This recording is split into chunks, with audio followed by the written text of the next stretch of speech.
बिस्मिल्लाहिर्रहमानिर्रहीम। अस्सलाम वालेकुम नाज़रीन, आपका मेज़बान महबूब अली सुबह एक नए प्रोग्राम के साथ आपके खिदमत में हाजिर है। नाज़रीन, जिस तरह कि आप सब जानते हैं कि पाकिस्तान को ब्रेकिंग न्यूज़ का मुल्क भी कहा जाता है। बदकिस्मती से या खुशकिस्मती से रोज़ाना यहाँ पर ब्रेकिंग न्यूज़ आती है, और जिस दिन 3-4 ब्रेकिंग न्यूज़ ना हो तो लगता है ये है कि शायद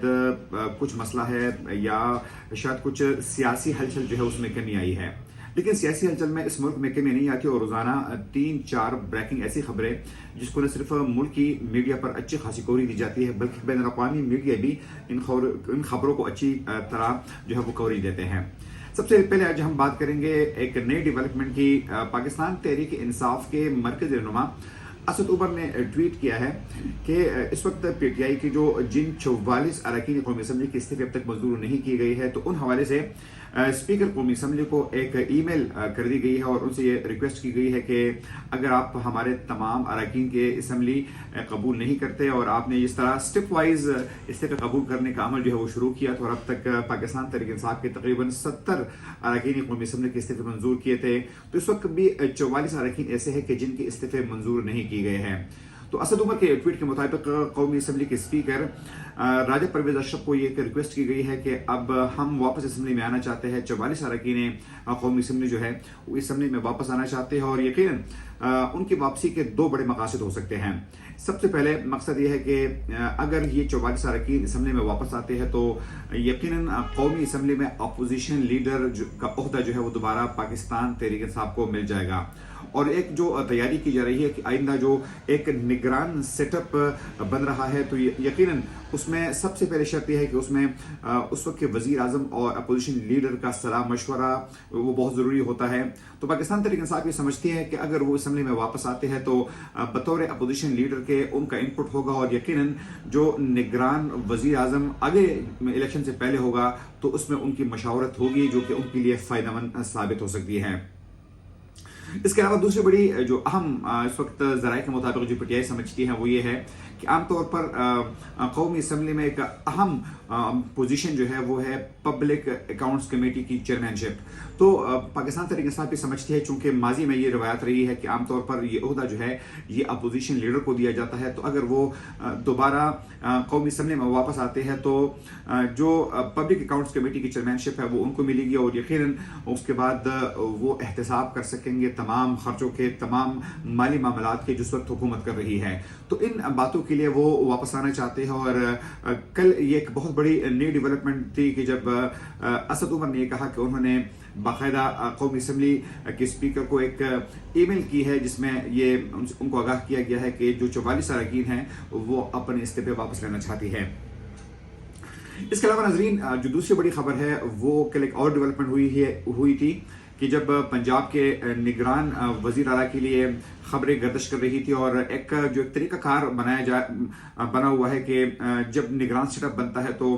उसमें वजीर आला और अपोजिशन लीडर दोनों बैठते हैं। अगर वो किसी कंसेंसस पे, किसी इत्तेफाक पर पहुंचते हैं किसी बंदे के हवाले से तो ठीक, वरना अगर वो नहीं पहुंचते तो फिर एक कमेटी बनाई जाती है। अगर कमेटी भी उन 3-4 नामों में से किसी पर इत्तेफाक ना करे तो उसके बाद ये मामला जो है ये इलेक्शन कमीशन को भेजा जाता है। वही हुआ कि न तो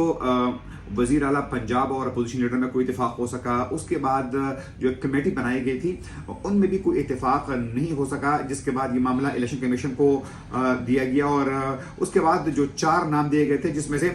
2 नाम जो हुकूमत की तरफ से दिए गए थे, जिसमें अहमद नवाज सकेरा और साथ में नवीद अकरम चीमा, ये 2 नाम थे जो कि हुकूमत की तरफ से दिए गए थे। जबकि अपोजिशन की जानिब से जो दो नाम दिए गए थे उसमें मोहसिन नकवी और साथ में अहद चीमा, ये 2 नाम दिए गए थे। तो कल इलेक्शन कमीशन का इजलास जो है वो तवील इजलास हुआ, और उसके बाद इलेक्शन कमीशन ने ये अनाउंस किया कि मोहसिन नकवी जो है वो बतौर निगरान वजीर आला पंजाब जो है वो उनको तैनात कर दिया गया। जिसके बाद रात गए तकरीबन 12 बजे से थोड़ी देर पहले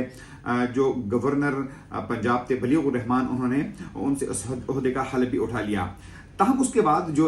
और डेवलपमेंट हुई है वो ये है कि पाकिस्तान तहरीक इंसाफ ने इस तैनाती को मुस्तरद कर दिया है। मुख्तलिफ एतराज़ात उठा रहे हैं, और ये कहा जा रहा है कि मोहसिन नकवी जो है उस पर माजी में नैब के केसेस रहे हैं और वो एक न्यूट्रल शख्स नहीं है। اس لیے پاکستان تحریک انصاف اور عمران خان نے یہ فیصلہ کیا ہے کہ اب وہ اس تعیناتی کے خلاف سپریم کورٹ کا دروازہ کھٹکھٹائیں گے اور سپریم کورٹ جائیں گے اس تعیناتی کے خلاف۔ لیکن ظاہر بات ہے کہ اس ملک کا ایک آئین بھی ہے، اس ملک کا ایک قانون بھی ہے جو کہ الیکشن کمیشن کو یہ اختیارات دیتا ہے کہ ایسی صورتحال میں الیکشن کمیشن کے پاس یہ پروگیٹو ہے، یہ اختیارات ہے کہ وہ اگر اپوزیشن لیڈر اور ساتھ میں جو حکومتی شخص ہے، چاہے وہ وزیر اعلیٰ ہے یا وزیر اعظم ہے، اگر ان میں اتفاق نہیں ہوتا اور پھر جو کمیٹی بنتی ہے ان میں بھی اتفاق نہیں ہوتا تو الیکشن کمیشن جو ہے ان کو آئین اختیار دیتا ہے کہ پھر وہ تعیناتی جو ہے وہ یہ کر سکتا ہے۔ تو یقیناً آج یہ امید کی جا رہی ہے کہ پاکستان تحریک انصاف اور عمران خان کے حکم پر وہ جائیں گے سپریم کورٹ اور اس تعیناتی کے خلاف وہ اپیل کریں گے۔ لیکن یقیناً ایک نیا تنازعہ جو ہے وہ شروع ہوا ہے، اور اب اگر پنجاب میں الیکشن بھی ہوتے ہیں تو پاکستان تحریک انصاف ایک دفعہ پھر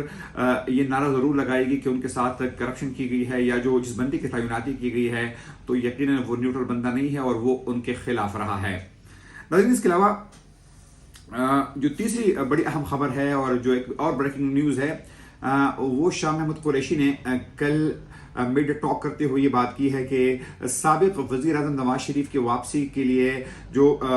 قانونی رکاوٹیں ہیں ان کو دور کرنے کی کوشش جو ہے وہ شروع ہو گئی ہے۔ گو کہ یہ خبر مسلم لیگ نون کے ذرائع سے آنی چاہیے تھی، لیکن کل شاہ محمود قریشی نے یہ بات کی کہ نواز شریف جو ہے ان کے آنے سے پہلے جو ہے تمام قانونی رکاوٹیں جو ہے وہ دور کرنے کی کوشش کی جا رہی ہے، اور پہلے جس طرح یہ اناؤنس کیا گیا ہے کہ مریم نواز جو ہے وہ پاکستان پہنچے گی 28 جنوری کو، تو اس کے بعد شاہ محمود قریشی نے یہ دعویٰ کیا ہے کہ اب نواز شریف جو ہے ان کے واپسی کے لیے بھی قانونی رکاوٹیں دور کرنے کی کوشش کی جا رہی ہے۔ خود مسلم لیگ نون کے ذرائع کا بھی کہنا ہے کہ نواز شریف جو ہے وہ آگے جو جنرل الیکشنز ہوں گے اسی سال جو ہونے ہیں سال 2023 میں، تو یقیناً نہ صرف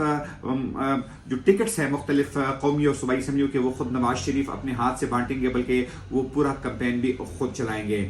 تو دیکھتے ہیں کہ کیا صورتحال بنتی ہے، اون جو ہے وہ کس کروٹ بیٹھتا ہے، یہ آنے والا وقت بتائے گا۔ لیکن جس طرح ہم نے پہلے کہا تھا کہ پاکستان جس کو بریکنگ نیوز کی سرزمین بھی کہا جاتا ہے، روزانہ یہاں پر بریکنگ نیوز آتی ہے، نئی خبریں آتی ہے، لیکن بدقسمتی سے اس ملک میں جو ایک ہیجان کی فضا ہے، جو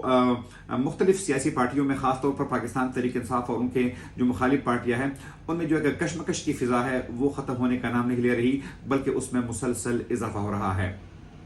اگلے پروگرام تک اپنے میزبان محبوب علی صدیق کو اجازت دیجیے۔ اللہ حافظ۔